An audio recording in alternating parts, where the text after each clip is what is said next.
Hey, CNFers, if you're looking to get in shape, someone to hold you accountable, you hire a personal trainer, am I right? Likewise, if your writing needs a spotter, consider letting me help you out. If you're working on a book, an essay, a query, hey, even a book proposal, and you're ready to level up, email me, Brendan@BrendanO'Mara.com, and we'll start a dialogue. I'd be honored to help you get where you want to go.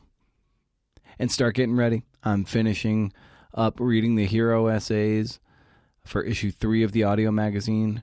I've got a new call for submissions forthcoming on a really, really cool topic. I can't wait to share it with you. Coming soon. And by coming soon, I mean right now. Speaking of that, let's put out the next call for submissions for issue 4 of the magazine. Codes. That's right. Codes to live by. Mantras, personal beliefs, rules. Oppressive, liberating. I love people who are so principled they live by a code. Captain Fantastic, and even the Mandalorian. This is the way. Give me your best 2,000-word essays about codes. Email creativenonfictionpodcast@gmail.com with code in the subject line. Deadline is October 31st. This is the way. I'm done. Here, take it. I'm done.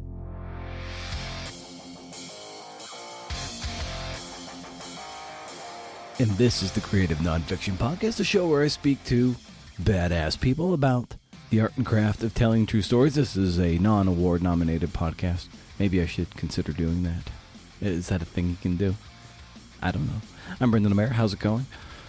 Oh boy, oh boy, oh boy. We've got a good one. Leah Flickinger. Leah's one of the rare guests on this show whose primary vocation is editing, excepting Jonah Ogles and Sayward Darby for the Atavist issues. You know what I mean, like that high-level editing where structure gets talked about, where she has the key that says, like, hey, keep going. You know, those conversations where she says, this isn't exactly what I was hoping for, and how do we proceed from there, right? Sidebar. When I asked Gloria Liu for a recommendation back in the day, like a few months ago, and I didn't clarify that it was for the listeners, my bad, she said, you should totally have more editors on the podcast, and you should talk to Leah.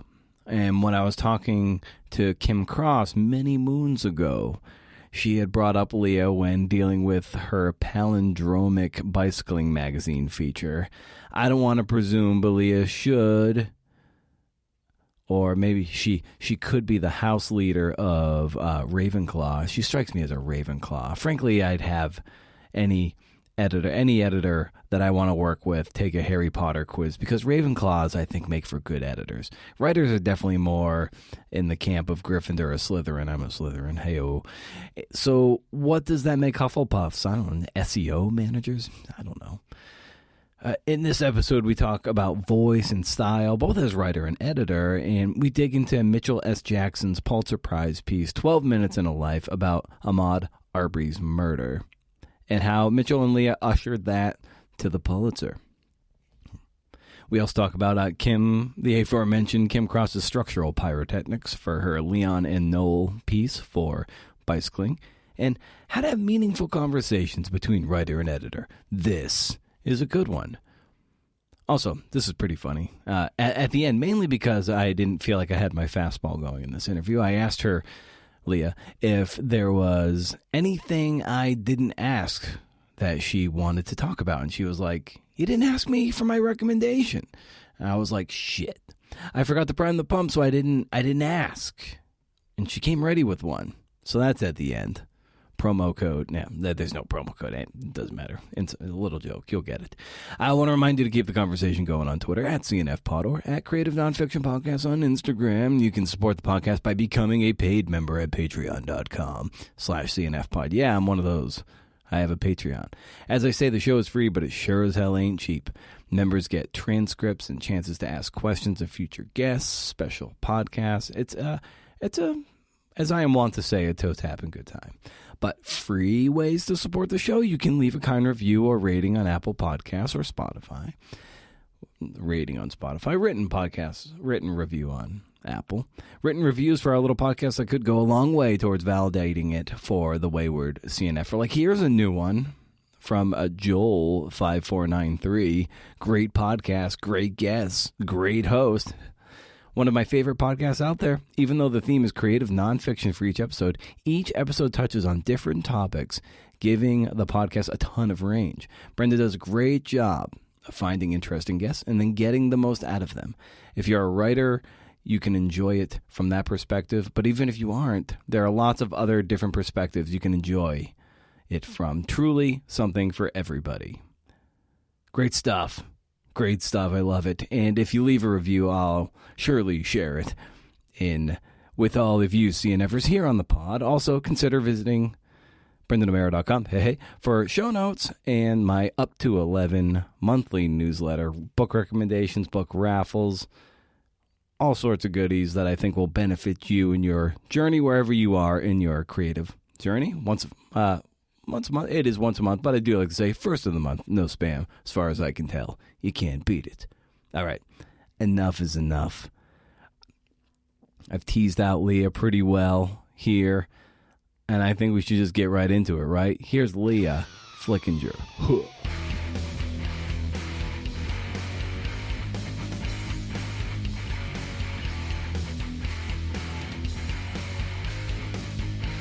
Yeah, well, speaking of, like, that's a great jumping off point. Like, speaking of voice and everything, you know, what does when you stumble across, you know, something that feels wholly unique, like, how do you put your finger on the pulse of voice, whether it's from the editing side or even from your own writing? Ooh, that is a good one to start with. I mean, it's so interesting because when I first kind of started working in magazines, I worked for a magazine that was really all about the magazine's voice. And so as an editor, I found myself sort of being encouraged to like edit out the writer's voice. And it didn't feel very good, right? Eventually, you know, I left that magazine and went elsewhere and kind of learned to an environment that was more receptive and open to and interested in individual voices. And it became so much more enjoyable to work on those kinds of stories. You know, with Mitchell in particular, you know, when I got his story, when he submitted it and I read it, it was like exactly what I wanted, but I couldn't have asked for that, you know? And that's in a way, like, when I think about writer's voice, like, it's not something you can ask for specifically, right? It's like, it's something that they have. And it's like their gift to the reader in a way. Yeah, that's a wonderful way of putting it.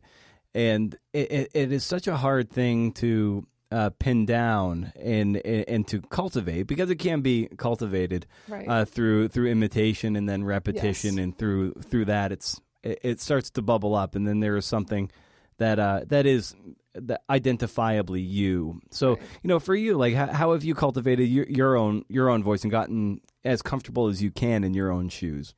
As an editor or as a writer? Let's go with both.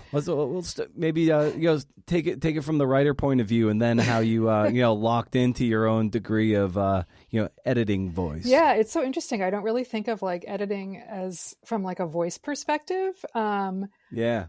So that might be a tricky one for me to answer. As a writer, I don't really do that much writing, but I definitely probably am still in like the imitation phase where I'm like, ooh, I like the way that story felt to read, and I want to do something like that and see if I can make it my own. Again, I don't really get to do that much writing. I had like a short period of time between jobs a few years ago where I freelanced for about a year and did get some assignments, and got to sort of like try out a few things, but I'm not sure. I'm not sure I know exactly what my own voice is as a writer yet. I think it really evolves, and it's an ever-evolving thing. It's not like right. you just kind of clicks one day. There is an element of it, like, you just feel kind of comfortable in, when you sit down to write and rewrite, there is an element of just being kind of, I feel good here. Yeah. And I think that does I think that's a sign of a really good writer too, to kind of evolve and not just stick to the same sort of, Yes. I don't know, or transcript where it just becomes like you imitating yourself, especially as the body of work grows. Right, for sure. So like as an editor, I almost don't know how to answer that question. I might need more information. Well, maybe when it comes to editing, it might not be so much voice, but maybe a certain kind of a style. Yeah. Whereas, and you can. What helps me understand it too is thinking of like a good hitting instructor in baseball. Mm-hmm. It's just like a good hitting instructor isn't going to force a certain body into a cookie cutter form or path to hit the ball. They'll be like, okay, each player has a different mind, has a different approach, has different levels of confidence, and it's incumbent upon the coach to kind of hear those individuals and be like, okay, this is how I can tailor my skills to help them be the best hitter they can be. And I think some editors can be very heavy-handed, do a lot of rewriting on the writer's behalf, or you might be like, you know what, here's a little nudge, let's try this, and push you into that direction. Yeah, okay, that helps me. I mean, it's very, like as you alluded to, it's very different from writer to writer and story to story. Each situation is completely new, even if it's a writer you've already worked with, because it just depends on where they meet the story. And I feel like, over the years, as I've developed as an editor, I used to do, as I kind of mentioned, more heavy-handed rewriting. That was kind of like, that was the assignment. And I kind of didn't know how to do it any other way. And, in some ways it was like, well, I know exactly what this needs to sound like, so it's easier for me to just do it than to ask them to figure out how to do it or to suggest to them, this is what I need. I wasn't super good at like articulating the thing that I needed. I could think it, but I couldn't articulate it. And as I developed, that became easier. I also, and I began to understand that it was just a much better way to work with writers and to get good work out of them. And because ultimately I feel like it's all about the relationship between the writer and the editor. And that kind of, to me, is like the most important thing in getting a great story. How have you learned to cultivate that relationship, especially if you don't have a pre-existing, relationship in the past with someone? Over time and communication around the assignment, you get a lot of opportunity to really sort of like dig into ideas and conversations. Ideally, I try to be available as much as possible for writers if they need to talk. Again, this is something that when I was younger, like I just didn't understand. I didn't understand that, you couldn't just make an assignment and kind of like go away. It's like you have to let the writer know that you're there for them. You need to proactively check in with writers. And I used to really avoid phone calls because like I'm generally a shy person. And I also felt like if a writer needed to talk to me, it was because they had questions and I was going to have the answer. And what if I didn't have the answer? And then really what they just needed was to talk about it. And they just needed like someone to bounce ideas off of so that they could understand that they weren't crazy or going down like the wrong track or, too deep in a rabbit hole that was like not productive. And those conversations have really become, key in getting in creating amazing stuff.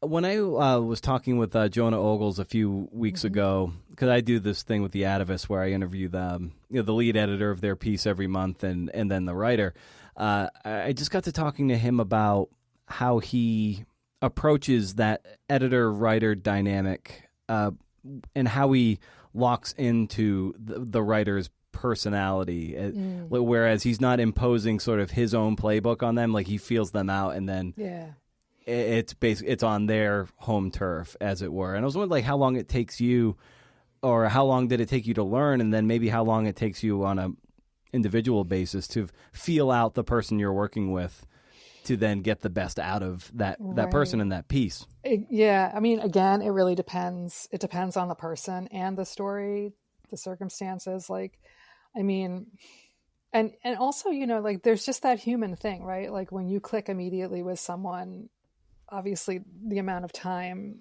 it doesn't take much time, right, to get sort of like on this, like into this like plane of understanding. But sometimes you don't immediately click, and it takes a little bit more time, or the writer is less verbally expressive, or, you know, says things in a way that I don't understand. You know, I mean, I have one writer who I love working with so much, and I've worked with her for years. But when we first started working together, I didn't really understand how she operated as a creative. And it took me a really, really long time to figure her out, like years. And I mean, now it's one of my most satisfying, you know, writer relationships. And we've done some really, really great work together. But that was really hard, you know, for a while. What would you identify as a lot of commonalities that, of writers that come across your desk and that you work with, and maybe common pitfalls that you help them get over? It's a rare circumstance where a story comes in and the structure is there.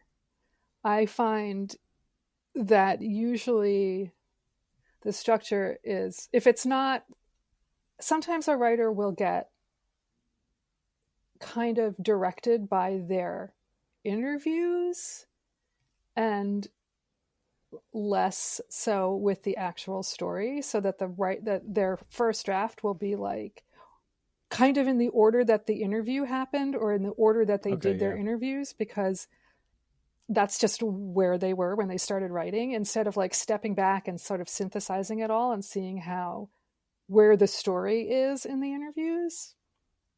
And that can affect structure, obviously. So I see that kind of a lot. Yeah, I was asking Michael Schulman about that at one point. He wrote a really great profile, as he does, for it was on James Corden, and it was for New York. It was last year sometime, or maybe 2 years ago.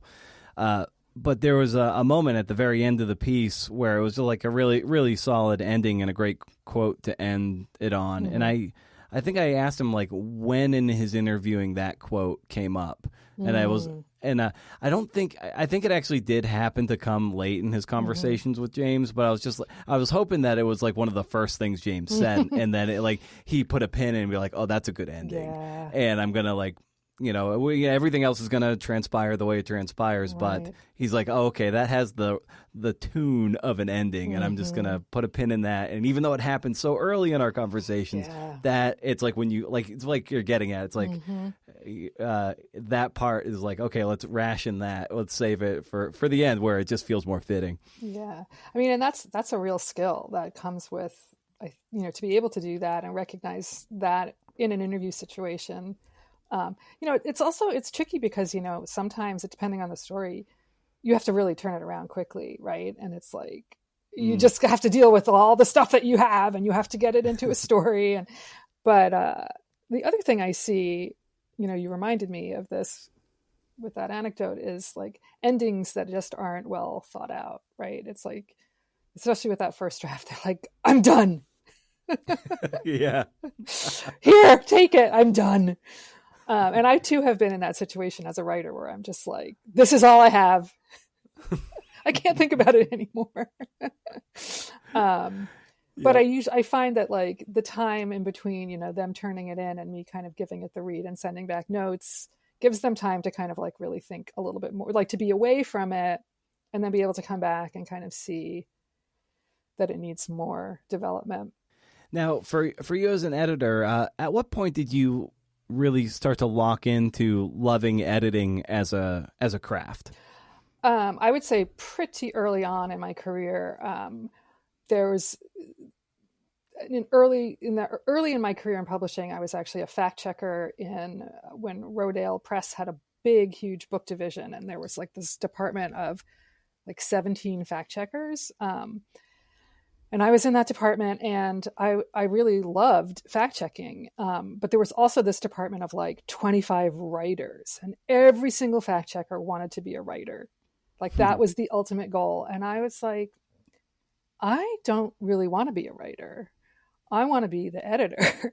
Like, I don't really know why. I guess like as a fact checker, it was more from like, I wasn't creating from whole cloth. I was kind of like working with something that was already there. And I liked that sort of molding opportunity. Someone that I worked with at the time felt the same way. And she said, yeah, I don't really like writing. I like rewriting. And I was like, it wasn't exactly that for me, but it was like, I didn't want to be the one kind of like figuring out how to say it all at first. Yeah. So it was pretty early on. Because it's one of those things where it is a mindset thing. I think a lot of people, they want to be the writers because there is a certain degree of prestige and sort of notoriety to have like, the byline there and everything like that. We all get that kind of charge. And I think there's an element too of a good coach and a good editor is equally satisfied to know they had a hand in it without being on the spotlight.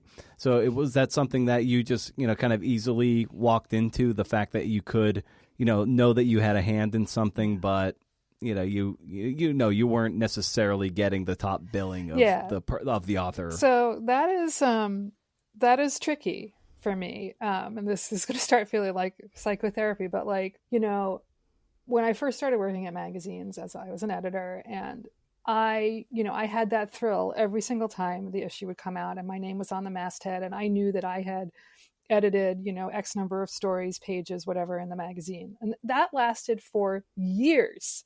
I mean, years. And then in the last, I would say 10 years, maybe, like as I began to work on more features and more high profile stories, I did kind of start to feel a little bereft that like, I could work so closely with a writer and like help a writer make something amazing and then like really see like nothing for my effort publicly. Right. And I have to, I admit that because it's like, I do sometimes feel that editors are maybe a little too content to sit in the background and deserve a little bit more public recognition. And I think that's okay. Yeah, Bill Donahue, who's a great freelancer, and he just had a piece last month in The Atavist, and on his website, and this is really cool. Yes. He lists the editor of every piece that he has published, which I find I've never seen that before, and I was like, oh, that's so cool. Like he's giving nods to everyone in the collaborative process. Yeah, I noticed that too. It's so funny because I literally, right before we started talking, hit publish on a Bill Donahue story for bicycling. Oh, no kidding. Yeah. Oh. And I noticed that on his website too, and I think that's really, I don't know, that's nice. It's a nice thing to do. Yeah, well, I think in this game, what gets lost is that collaborative team nature. Yes. It's not just one pitcher on the mound. It is truly, and is what Atavist does really well too. They list the designer, the copy editor, the fact checker, the lead editor, and of course the writer. So you get a sense of, okay, it's not just, a really talented and skilled reporter and writer going off and then doing this thing on their own, and wow, look at how great this thing came together.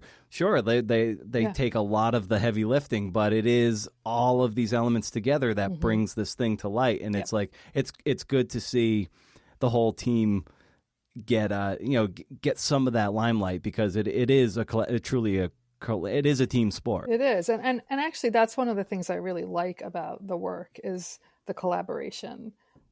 It's just enormously satisfying to work together with a whole bunch of creative people and make something amazing.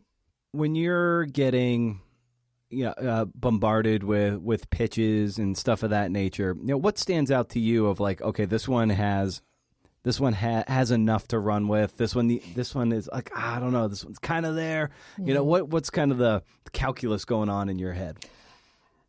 So I find, and this probably feels like a cliche, but I feel like if I read a pitch and it makes me feel something, then I think that it probably has potential. I mean, that's not to say that's not probably doesn't apply to every pitch, and it's a little bit vague, but I get pitches like we published. I worked on a story in like late 2019, and then it published in January 2020 about this guy who had for bicycling, and he had gotten a heart transplant, and he rode his bike across the country to meet the donor's parents.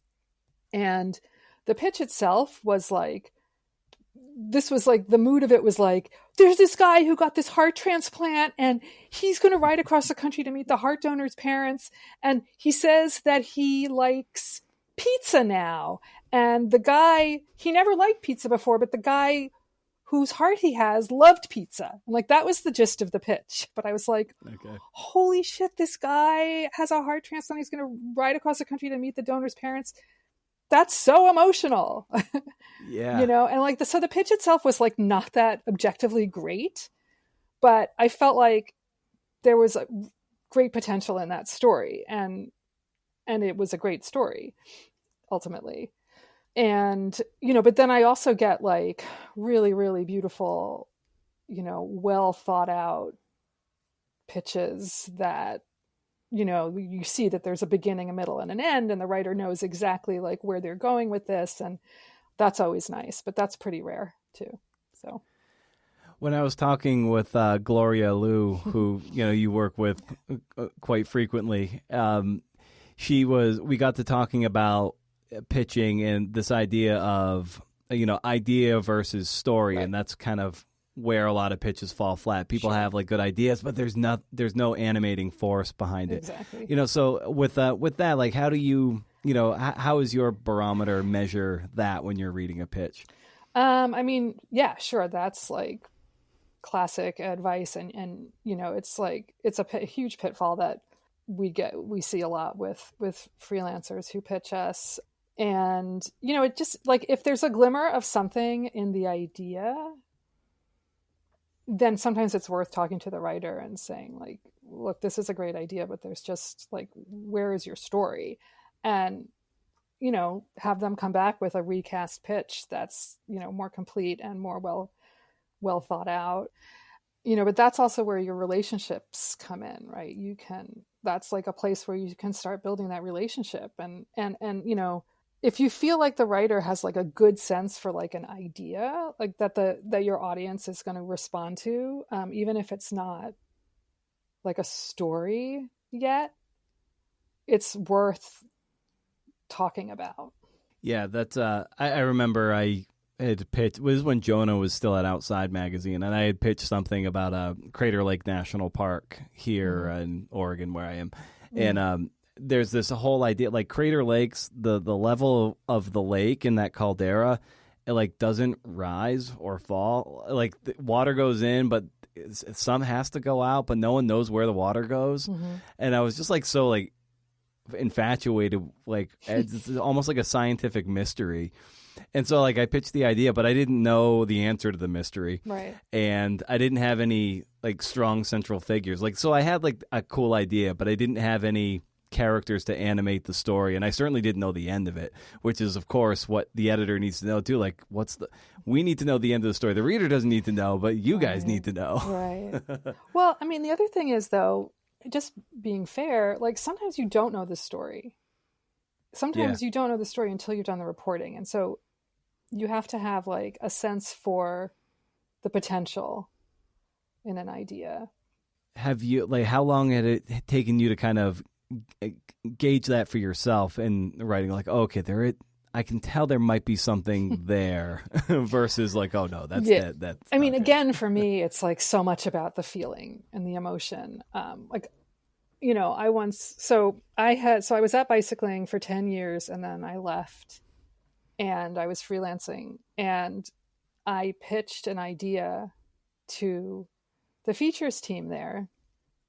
And I was like, this retired bike racer just got a job as like the director of this women's team, and she's amazing and we should do a profile of her. Like, now is the time, which is like a terrible pitch. And they were like, I don't know. Actually, I think I pitched it to Gloria because she was still there at the time. And, they were like, oh, I don't know. Yeah. And I was like, guys, I know this is a really good idea. And I forget how I ultimately like convinced them to let me do it. And ultimately it was, it ended up being a story about,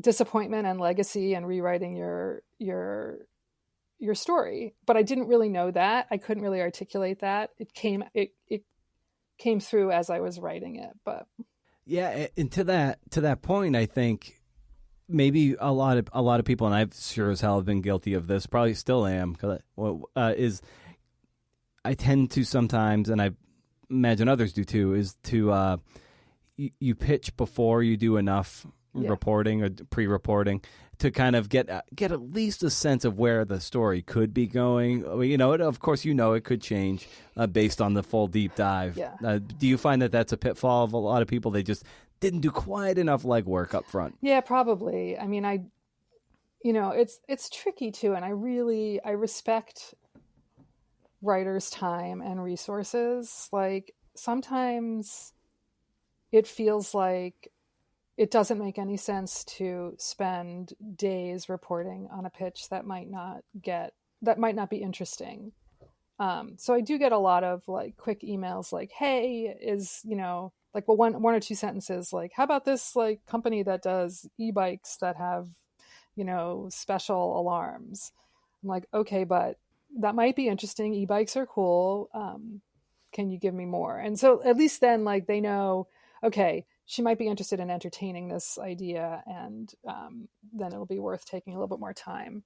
What struck out to me when you get a pitch and it makes you, feel something. Mm-hmm. And would you say, or have you identified any blind spots in your own taste where you might not feel something, but maybe someone will be like, you know what, this is really good, but it might not light you up, but there is value.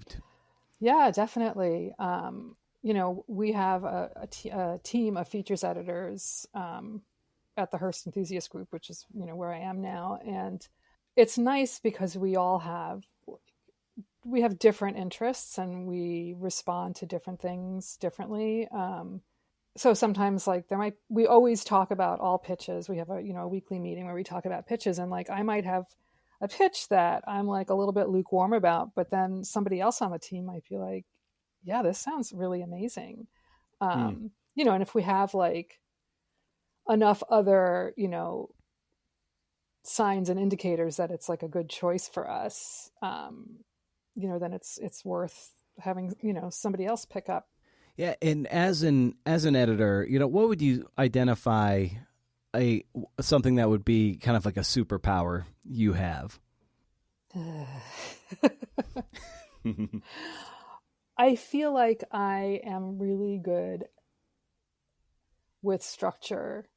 It's one of those things though where it's like I have to get into the zone and like sit with a piece and kind of like almost stare at it without seeing it, and like it's like a weird sort of like mind meld with the words that I can't even explain, which is unfortunate because it could be helpful if I could.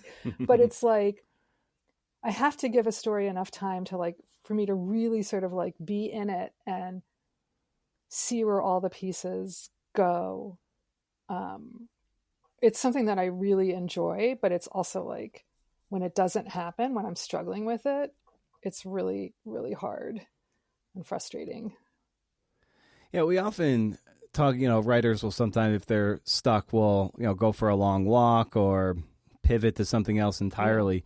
Yeah. And, likewise for you, if you feel stuck and you're having a hard time getting in the zone, what helps you maybe, get back into the zone or find the zone? Yeah, I mean, for sure, taking breaks. I take lots and lots of breaks. I check Twitter, I do this, I do that. But one thing that I do that I like to do is read another story. Like read a story that's done, that someone else published, that's good. And just kind of be reminded of like, okay, like what what good pacing and writing feels like and sounds like, or, reread something that I did, or reread like my memo to a writer and remind myself like, oh yeah, this is how I do it. Because I sometimes feel like, when a story comes in, no two stories are alike, obviously. And like you open up the file and it's like you're faced with this gigantic new problem that you've never seen before because they're all so different. And it's like pretty daunting to me each time, even though I've been doing this for a really long time. Like I will open a story and be like, oh my God, this is the one that I'm not going to be able to figure out. It's almost like starting over like every single time, no matter how much experience you have. And I have to remind myself like, okay, well, you've done this for, you did this on the last 50 stories that you got in, you managed to like, and so sometimes it helps me to just kind of like read through like where I got to on another story and remind myself that like, okay, yeah, this one took like 3 drafts, 4 drafts, but like it got there and this is how you did it. When you get the first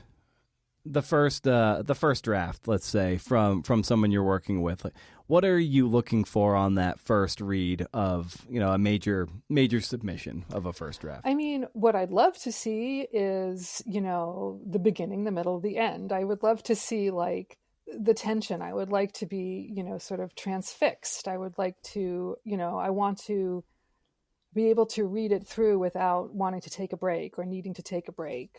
I want it, basically, I want it to be like, I want it to be done. I want it to be perfect. I don't want to have to work on this thing.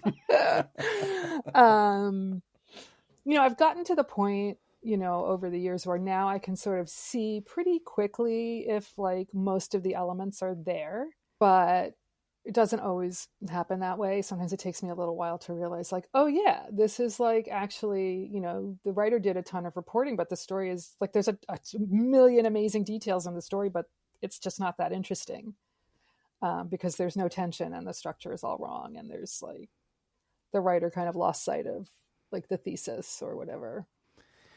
A moment ago, you were talking about when you're stuck maybe reading pieces that you've worked on or other pieces that have stuck the landing. What are some things that come to mind, or writers and even editors you've worked with or know who have worked on pieces that are kind of like those Rosetta Stone pieces that help you crack the code of what you're working on? I mean, I don't know that I have like a particular like story that I go back to, but I'll, like if I'm working on a profile, I will maybe, hit up the long form website and like just read a couple. It's like going to the library, right? I like check out a couple of profiles, or like a writer. Like I haven't done this in a while, but if there's like a writer that I really like I'm into or whatever, I will like maybe look up some of their work and kind of review it. I think it helps to think too that pretty much there's no reinventing the wheel. Like whatever story is going to come out, there's probably one in the past that has a similar structure that you can model, and even just treat it kind of like tracing paper, where it's just like you can kind of copy the structure, not the content, but you can be like, okay, maybe beat for beat, this is how I can write this profile in a certain way, and it'll read fresh because it's new material and it's a slightly different voice. But is that something you recommend to people who might be like, hey, you know what, you're doing this kind of profile, maybe read this? Well, it's funny. I've never really thought of it like that. Like I've never looked at a story and been like, oh yeah, that's the structure that we need to apply to this story. Like I don't do that. But I mean, there are plenty of times when writers will say like, what are some stories that like, what are some profiles that you have really liked? Can you send them to me? And I'm, always happy to do that. But I don't want the writers to like, I don't want people to like look at those and be like, oh, this is what she wants. I want, I want them, I don't want to influence them. I want them to do their thing, because like, what if their thing is like completely new and original and amazing? Well, and speaking of like new, original, and amazing was, Mitchell's incredible piece on Ahmaud Arbery, and that's got such a great structure to it. Like he just threads in the Ahmaud's final 12 minutes with his life, and then there's even some personal things too. It's like it's just an amazing amalgam of of these things Right. told with an incredibly just gifted writer. Mm-hmm. So just what was it about, that piece that lent itself to that degree of, virtuoso storytelling? Well, I mean, it's so interesting because, when I talk about this story, when I think about this story and this assignment, how it all happened, it's like it could have very easily been a different writer and a completely different story, right? Like you don't necessarily know what you're going to get. And when this story, when we decided we wanted to do a story around Ahmaud Arbery's murder, I knew that I wanted his story to be told by a Black writer. It felt like the right approach. Right. Yeah. And in my mind, I also thought that the writer should be a runner, because runner's world, right? So, and here, then this would be a person who like understands what it's like to run while Black and would be able to speak to that. And I wanted it also to be like, I wanted it to be what it came out as, but I couldn't have told you that, right? Like I wanted it to be amazing. I knew it was an important story and an important moment. And I did ask a few writers. I had identified a few writers, and they were all like, "No, I just don't want to write about, Black men being murdered anymore. I just don't want to do it." And I got that, and I had actually reached out to a colleague at Hearst who used to work at Esquire, Ryan D'Agostino, who's like an editor, special projects editor now or director with Hearst. So he works with multiple brands. And there was a writer who had done a profile for Esquire that I had thought might be good for the story. And I hadn't ever worked with him. Like the other thing is, when you are reaching out to a new writer, especially with a story that's like super important, you want to find out as much as you can about the writer and their work style and like, what are their drafts like? How well do they take feedback? Because you're getting into a relationship with them. I knew this was going to need to move fast, and I just wanted as much information as I could. And so I asked Ryan if he had ever worked with this particular writer.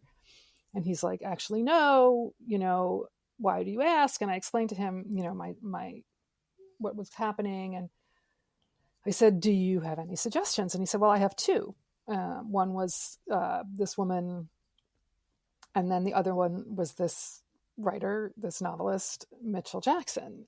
I was still waiting to hear back from one other person I had contacted. And so I kind of looked into the two suggestions he had. And, I was like, well, Mitchell seems like pretty perfect, having read his bio. And, I was like, well, he's not exactly the runner that I was looking for, but how much does that really matter? And maybe that's actually part of the problem. And, so I did finally hear back from this one writer I was waiting for, and he said no. And so we decided to approach Mitchell, and he was technically Ryan's writer at Hearst. So, he kind of made the introduction, and we had a, little Zoom call, and, I told him what I was looking for, and he really got it. He brought a few extra little things to the conversation that I, hadn't really thought about, like the whole Portland connection, which was very personal for him because he was from Portland.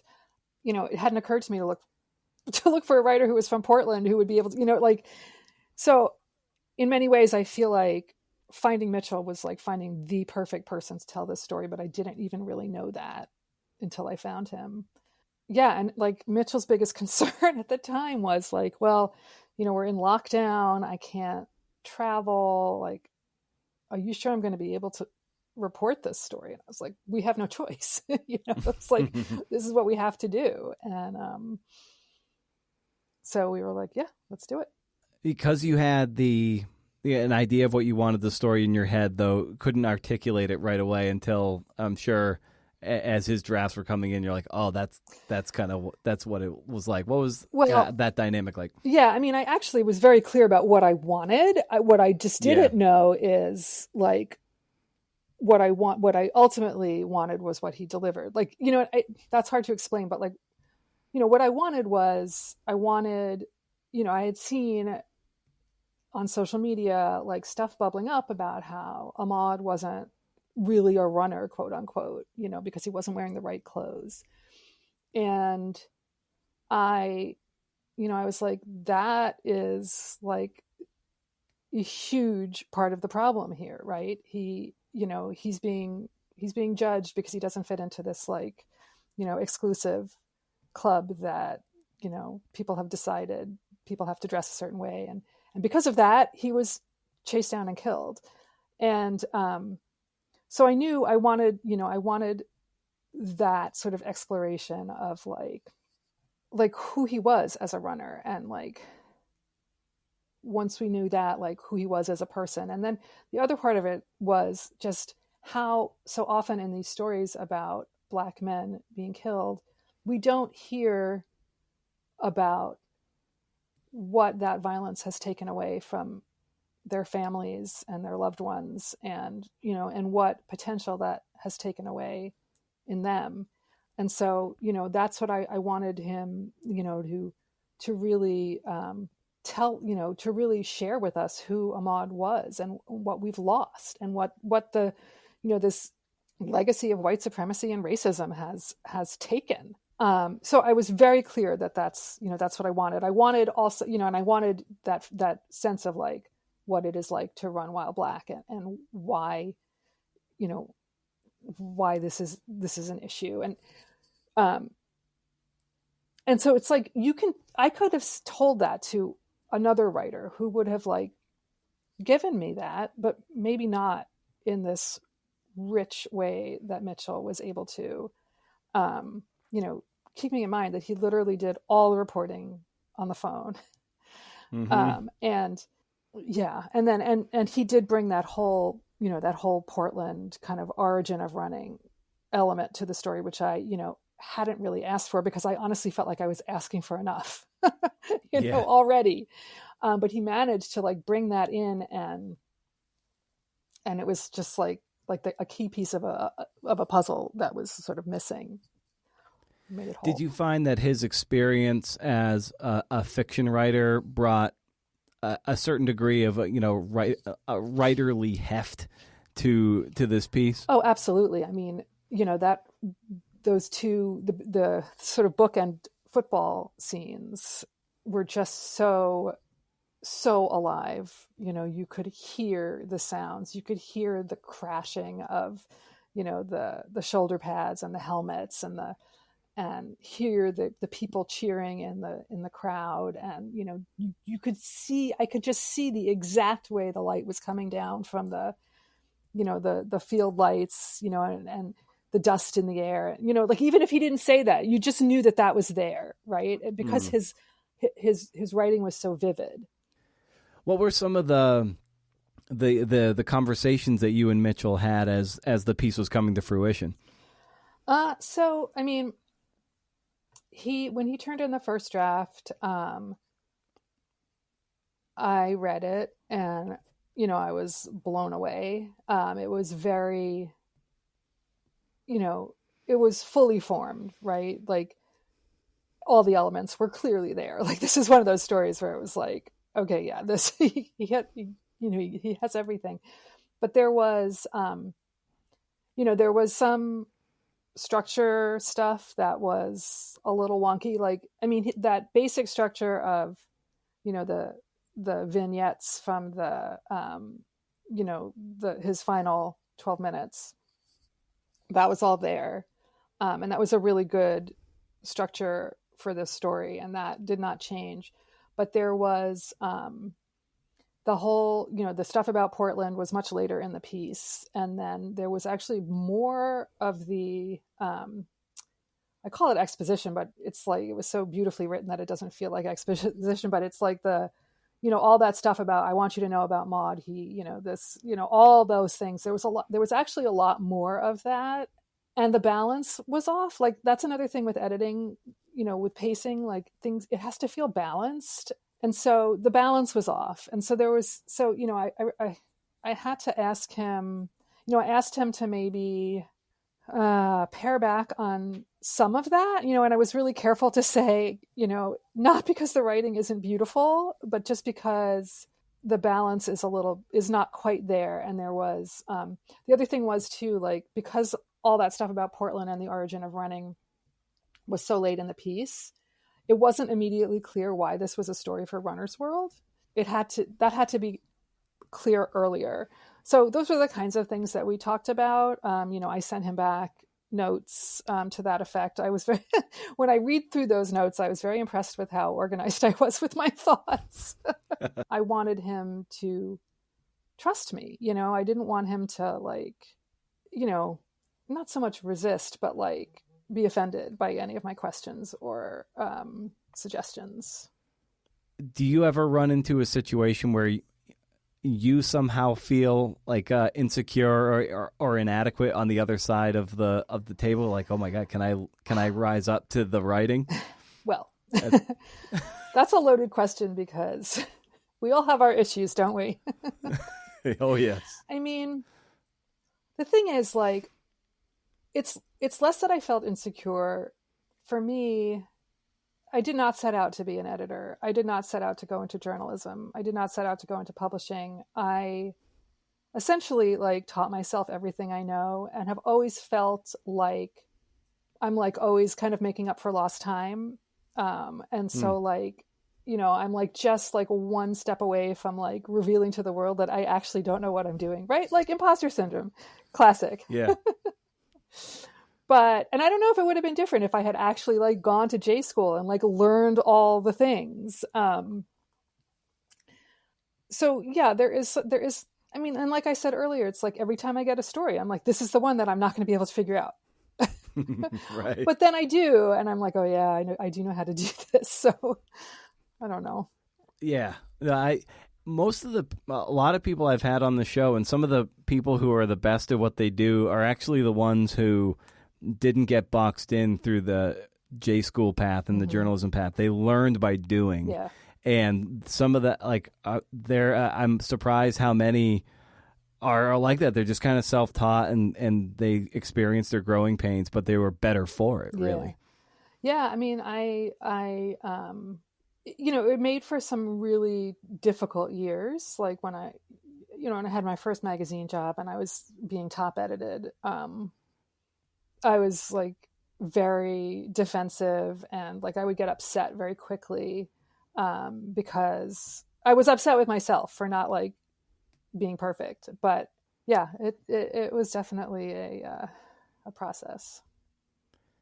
And when you say, for people who might not know, being top edited, is that when you pass it to an editor above you? Oh yeah. So I would be the assigning editor on a story. I would get it in, I would make my edits. I might go back and forth with the writer a little bit. And then I would send it to the top editor, who was kind of that last, set of eyes before it would go into production. And usually, that was the executive editor or someone super high up. And they were sort of inherently intimidating and they knew all the things. And I obviously did not.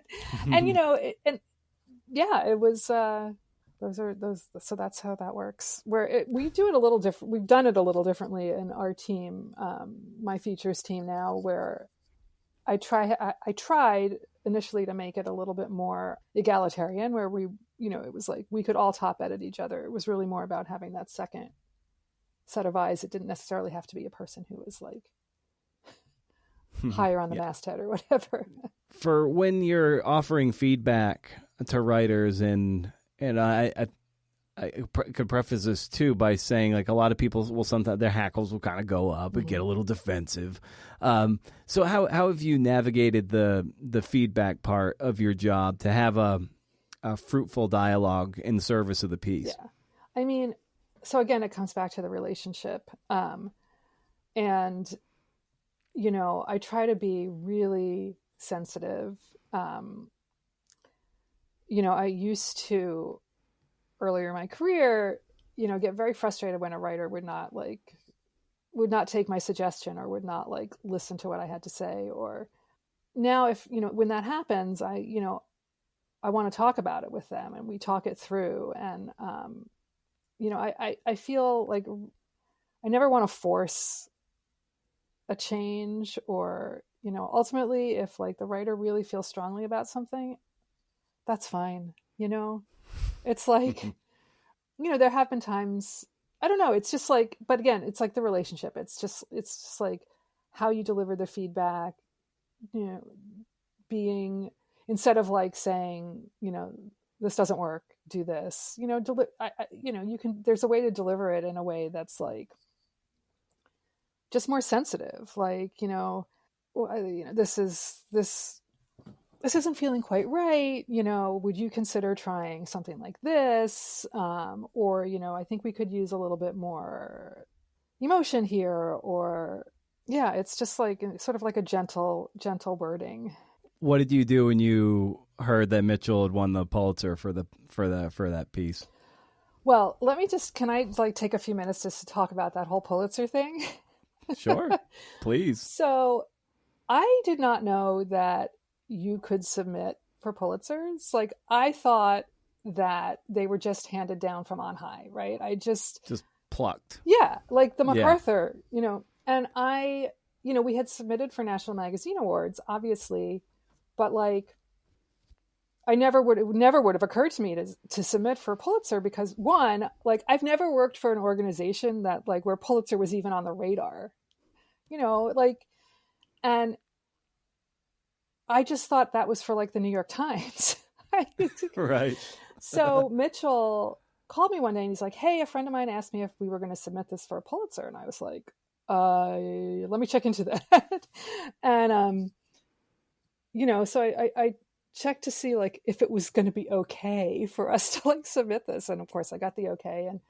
And I, submitted it, and there's like a whole thing you have to fill out and answer a bunch of questions and all this stuff, and submitted. Mitchell and I worked on it together, and but I didn't want to tell anyone really. Like I didn't tell my team, I didn't tell anyone but Bill, who's my boss, because I just was like, if this does not happen, like I don't want people to think that I was like thinking that big, right? Yeah.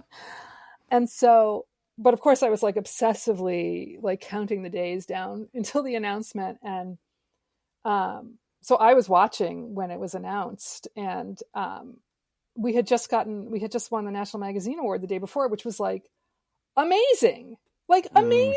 And then they announced it, and I was just like, I like lost my mind, and texted Mitchell, congratulations, Pulitzer Prize winner. And I think he said he was taking a nap. I think he also knew, but he was trying not to get like too obsessed about it.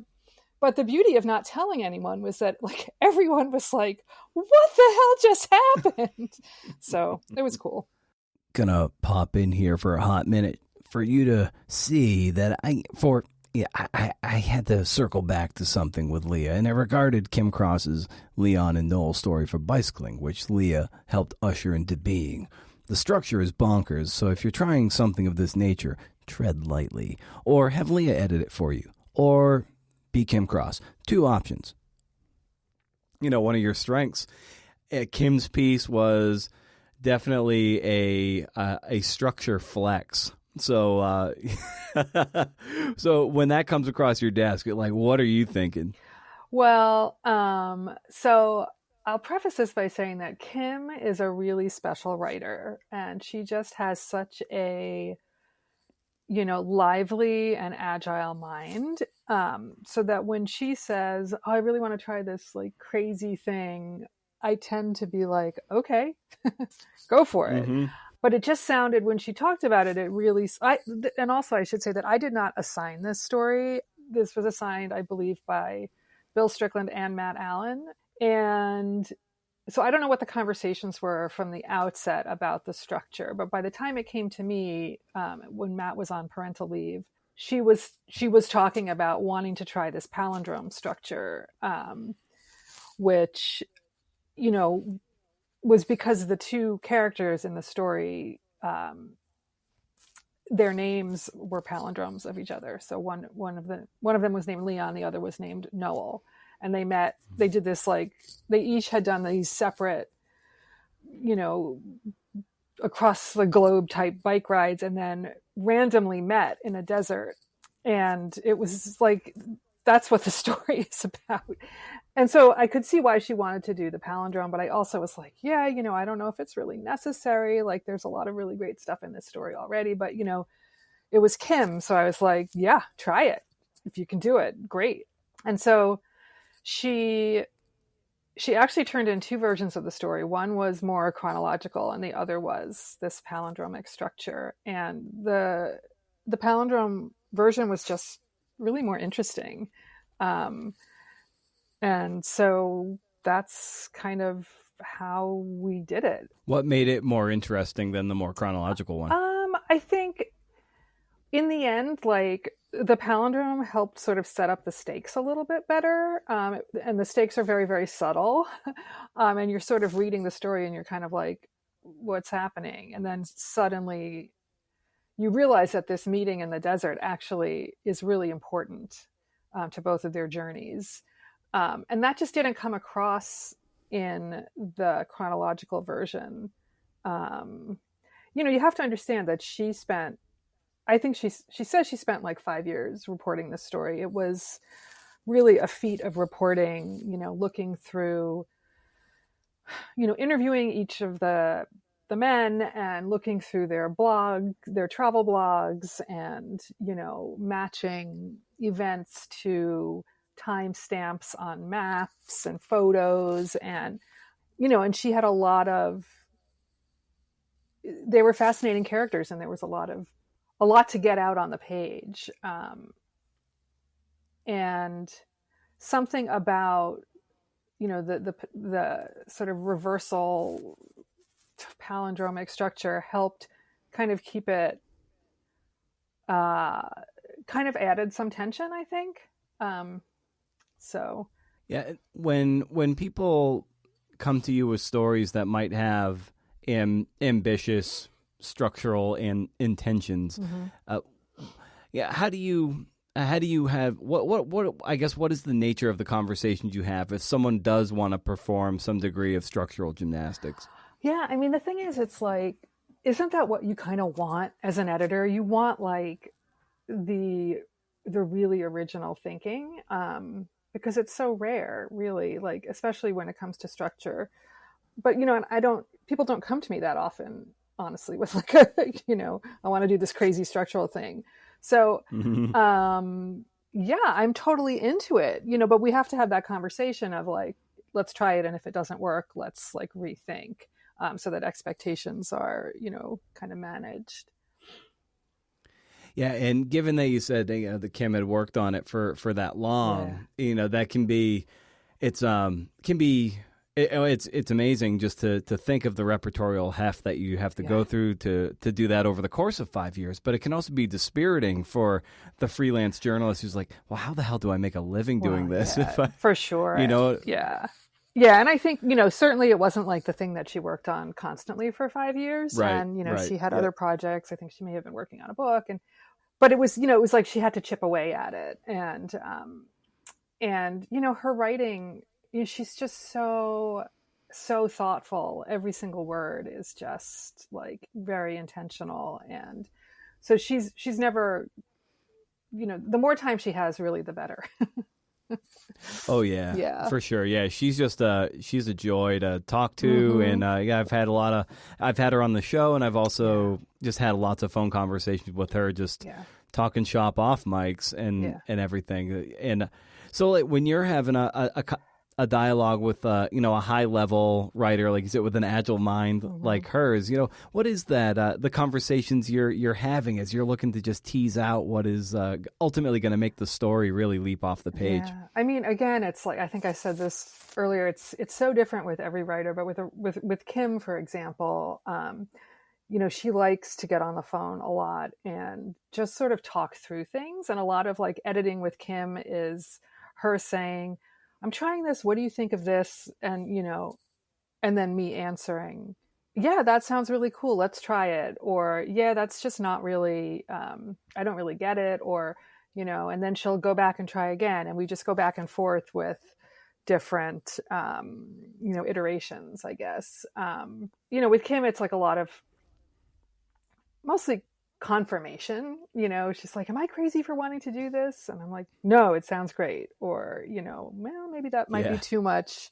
You might be going down a rabbit hole there that isn't really necessary. And she's grateful for that feedback. Like that's what she is asking for. And she has such a passion for this kind of storytelling too, Yeah. which is it comes off the page, and also when you're talking to her, she's so energized by it. And that's got to be energizing for you as a writer, or someone looking to shepherd these pieces to print. That you've got someone like that who's just so into it. Oh, for sure. I mean, it's funny because when I worked with her, she came to visit us at Bicycling shortly after I had started there, which was around 2010, 2011.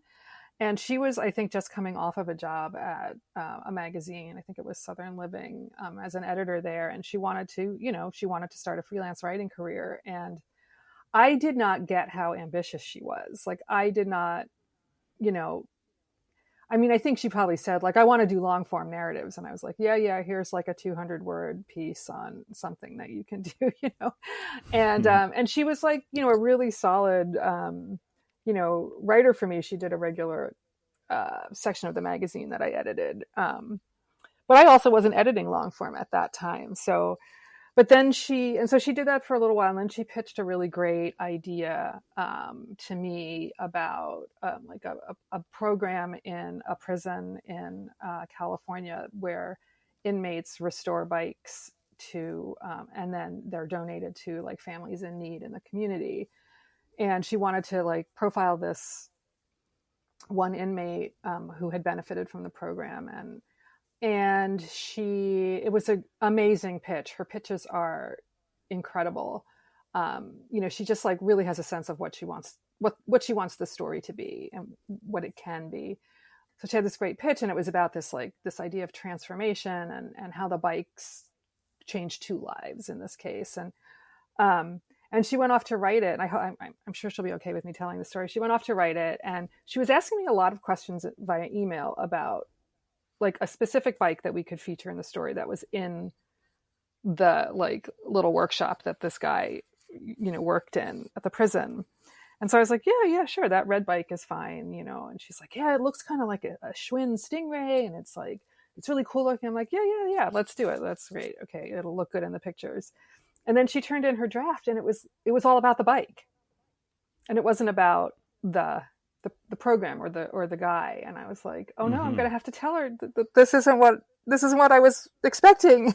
And it was like kind of hard, like for us to both like come to grips with, like, she had gotten really excited about the bike and wanted to write about it and wrote about it. And kind of like the rest of the story fell away, and it just wasn't the story that I wanted. So we had to kind of start over on that. And that was tricky for us, but she ended up producing a really, really great story. Yeah. How do, writer and editor rebound from something that is, maybe strike one and strike two, it's a full count, and it's like, okay, here's our chance. Like we got to get this right here. And not get dispirited and actually, be able to forge ahead. I think that, it was dispiriting for both of us, if I'm being honest. I mean, I know it was, and it was really hard to get that story kind of to a place where we were both happy with it. I think that she needed to take a break from it. I kind of had to put it aside. But when we came back to it, we communicated much better about it. And, she checked in a lot, and I made sure to check in and make sure that she was, that we were still on the same page. And then afterwards I reached out to her and I was like, hey, listen, I'm really sorry about how that happened. Let's talk about it. And we talked about it. And it was, I think it was really like a growth moment for me, for sure. Just in terms of like how to check in on writers and why. So. Right. Yeah. Well, it always just gets to the point of how being of that skill of the soft skills of learning each individual person and be like, this is how this person ticks. Okay, I can crack the whip on this one. This one might need something different. And it's like, yeah, you feel that out. Yeah, absolutely. Absolutely. And I just, we have a great relationship, and, she is just, I'm overjoyed when I get to work with her. So, and I'm working with her on something now, so I'm pretty excited about that too. And what's great about a skilled editor is that they can see things that the writer can't see. Right. And to make the job, let's just say, of the editor a little easier, so there's more bandwidth to focus on, just other more high concept things.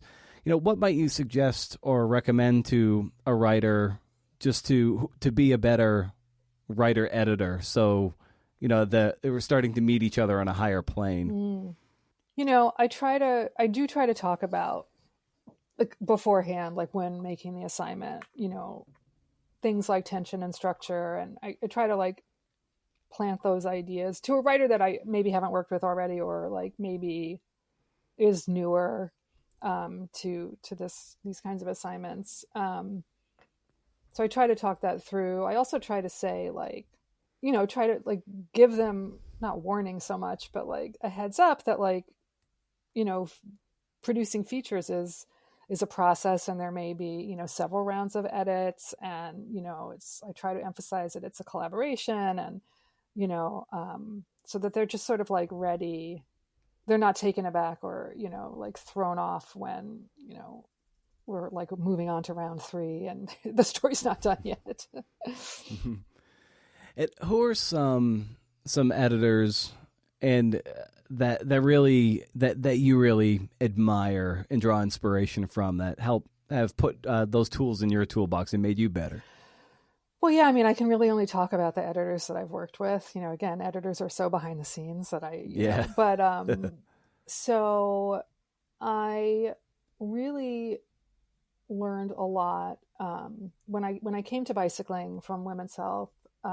This is when I came from a culture where it was very much about like the magazine voice, and when I went to bicycling, it was very much about the individual writer's voice. And Dave Howard was on staff there, and he really helped me with like how you phrase your notes and like how you phrase your edits, and like that there was a way of like asking for something that wasn't going to raise a writer's hackles.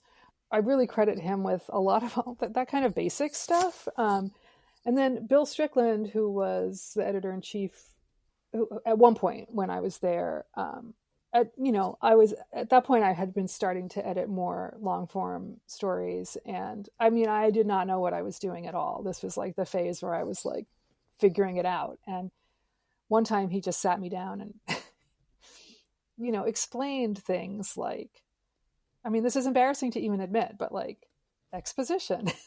You're like, I did not go to school for this. And even though this is stuff that you learn in like English class in high school, like I just didn't take it in at that time. And, so he like sat me down and taught me some of the, like the basics. And, that was helpful. I mean, he didn't have to do that really more than once. Like I was at a point where I'm like, oh, okay, yeah, I get it. But like when I first started editing features, like I remember Googling like how to edit features, which of course there's really no answer to. That's another story. It's one of those things too, where you probably like implicitly knew or instinctually knew what exposition was without the name on it. I know I kind of had to figure that out on my own. Like when someone says, "Oh, this is too expository," I'm like, "What the fuck does that mean?" Yeah, like and I knew what like, I mean. I knew, yeah. I just didn't understand, like at the time, like the sort of pattern in a story of like the exposition, versus the scene setting, and I just didn't, and I didn't understand. Like I knew when I read it what tension was. Like I knew what it felt like, but I didn't know actually how to make it happen. Well, that's so hard too. It's hard to, like you were saying a ways back in our conversation about not like having a hard time trying to articulate what that feeling, and it is hard. It's like there isn't a formula. It just has to, I don't know. You almost have to just implicitly know how to feel it out. It is like very Jedi-like. Yeah, well, that's what like at that time, that's when I realized that like I did not know how to. I couldn't really say what I was doing, but like there was like this Jedi quality to just like I would be able to like sit there and it would come to me, and I didn't know how or why, but but it would come to me eventually. And I knew when it was right. Like I could tell. Yeah. Yeah, and do you find, and I well, being mindful of your time, I only got a couple more things for you here as we're coming up on an hour. Yeah. I know that what's helped me, and I've read this elsewhere also, which is kind of validating, is when you were looking to find balance in a piece, like sometimes printing it out and like highlighting things, like I'll highlight scenes green because it feels like, you know, green means go. Mm-hmm. Exposition to me is yellow because it's kind of a slow down. Yeah. And then I say red is dialogue because I've read and said rhyme. Yeah. And I like seeing these colors. And then it's like if you see it from a distance, I don't have to lean back from my microphone to do it. But from a distance, you're like, oh, I can see, oh, wow, there's a lot of yellow there. Let's try to sprinkle this out throughout the whole thing. And it helps to see it visually. Yeah, definitely. I mean, I haven't done that level of highlighting. But I have done similar. I've also like literally printed out stories and cut them up and pasted them taped them on the wall, and just to see how it would flow. For some reason I needed to do it that way. Like I couldn't just like make a copy of the document and like do it. I had to do it and actually see it on the wall. And like writers have sent me, like Kim Cross sent me a picture of like all of her like note cards out on the floor that she was, she was working on a story for me. And, sometimes you just need to like take a step back and like look at it all. What is, where's the juice for you, and what still it just really excites you about the work you're doing, behind the scenes and where's the juice? I mean, I just like, I kind of alluded to this before, but I love that feeling of like knowing the piece has like gelled in the right way, or doing something like really original and knowing that it works. It's really satisfying. And, there's something to be said for like the day that you publish a story and like all that feeling of like everybody looking at it or commenting. But it's really more, it's kind of like before that, just that feeling of like, we got it right. Sometimes that doesn't happen, but most of the time it does. Yeah. All right. Well, I think that kind of checks the boxes. Did, in our conversation yesterday too, was there anything that I missed that you're like, oh, that'd be good to talk about? I was hoping he would ask me about that, and he didn't. And I wonder if there's anything that that you'd like to add to the conversation we've been having. I don't know. I mean, I could talk. It's weird. I sometimes feel like I can't really. It's really hard for me to articulate like how I do this job and how. Because I'm just like in it and doing it, and I don't really think about the process while I'm doing it. Yeah. And then other times I'm like, I could talk about this, forever. Just ask me about any story I've worked on, and I'll. But yeah, I don't know. Not really. One thing I know that you did not ask me for the recommendation. Oh, you know why I didn't? Why? Was I didn't prime the pump for you. Oh. And usually I don't like to catch people flat-footed. Sometimes I do. But since you brought it up, do you have a recommendation for the listeners? Well, I do have a recommendation because, of course, I thought about it beforehand because I knew you were going to ask. But it's almost embarrassing, and it's like so on the nose to be on a podcast and recommend this. But I'm just going to recommend it. I'm going to sound like a podcast ad. But my sister gifted me a free HelloFresh meal box. Use promo code CNFPod20. And I first was skeptical, and then I was like, well, I'll try it. It's a free box. And we ordered 3 meals, and it was really fun, and they were really delicious. And I just I don't know if it's the pandemic or just the busyness of life, but we've just gotten into a rut in terms of cooking and cooking different things. Like we have the same things that we cook all the time. And this just kind of like, you're still cooking, but it kind of like changes things up. And it's like, oh yeah, this is fun and this is delicious. So it's it's been fun. Nice. Oh, I love it. I love that you brought it up that I didn't ask you, because sometimes I definitely when it doesn't appear on the show, it's usually because I forgot to, when I'm emailing either the publicist or the writer directly, I forget to be like, hey, I'd like to ask a recommendation for the listeners. Right. And most people don't regularly listen to the show, so they don't even know it's a thing. Yeah. And so but then sometimes I do. I'll be like, listen, I'm going to catch you flat-footed here, but I like to ask the writers for a recommendation for the listeners out there, and it can be anything. And so I'm glad you brought it up, because that's really cool. Because I think it's a fun grace note to end the conversation. It is. So It's fun. Yeah. Yeah. Oh, that's amazing. That's so cool. Well, Leah, this was so great to talk shopping, get a little sense of what it's like to be on the other side of the exchange. So often we talk to the writers, but it's great to pick your brain and how you go about your craft, because it is a craft. Yeah. And so this is so great to talk to you about this, and I really appreciate the time. So thank you so much, Leah. Absolutely. Thanks for reaching out.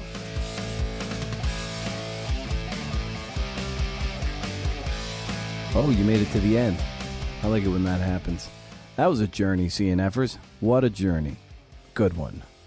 Lots of detours, rest areas with clean bathrooms, fully stocked vending machines, no weirdos in sight, great maps. You are here. I tell you, nothing more dispiriting than seeing a "you are here" arrow on like the westernmost edge of Iowa, and you feel like you've been in Iowa for 6 hours. You're like, God damn it, this state is huge. And you're like, damn, it never ends. At least there are windmills there and shit. Subscribe to the show wherever you get your podcasts. We're everywhere, CNFers. And if you have a moment, leave a kind review on Apple Podcasts or a rating on Spotify or wherever you podcast. If there are reviews to be had, I will have them. You know how things just pop into your head? I don't know how this thought came to mind, but it did. And I captured that shit. I did it. I wrote it down. I didn't forget it, so I could riff about it here. Many of us are probably frustrated by our writing paths and careers. I won't presume, but I would say that many of us are. I won't speak for everyone, like I said, but I can speak from that place often. Writing in a lot of ways is kind of like a golf swing. Not that I play golf, but I know the basics, and I used to kind of play a little until it just got too frustrating and I gave up and whatever. When you start swinging, shit, it's awful. But you show up, and suddenly things get better, but it's by no means mastered, right? And even when you get good at golf, wouldn't know, you still spray the ball all over the place. Point is, writing is a lot like learning to hit a golf ball. You don't magically become good after being unskilled. It's gradual, it's glacial, tectonic. Eventually, though, through sheer repetition and maybe some lessons, you start making more good shots than bad, but it's not instant. It just kind of sort of happens over time, like a mountain growing by a centimeter every year. Maybe what we need is a more geologic sense of time when it comes to our shout out to Ruby McConnell, our geologist, resident geologist here at CNF Pod. It takes time, but we either don't want to put the time in or we're impatient and we want it now. And it's natural to think that. Our time is so finite that and the older you get, obviously, it's just like, I feel like I've got like 30 years left to like live. And what does that mean for the work I have yet to even accomplish? It's dispiriting, and you start to feel the crunch of time. Speaking from experience, the things I want now, like I wanted when I was 29, I still haven't done shit. And the thing is, 29-year-old me would not have been capable of handling, I don't know, any degree of visibility. I'm not even sure 41-year-old me can handle it, but at least I know better. Point being, if you look back at what you wrote, let's say 10 years ago, and you've been writing regularly since, you'll notice a change for the better. No doubt about it. All those things you submitted and got rejected, and you were devastated at the time and felt slighted at the time. Now, if you see that and you go back and read it, you'll be like, my God, I'm glad that got rejected. And so we plod on, getting just a little bit better until we're making more better shots than bad shots. Make no mistake, most of your writing will still be buried in the rough, am I right? Now, I know you got it in you, CNFer, so stay wild. And if you can't do, interview. See ya.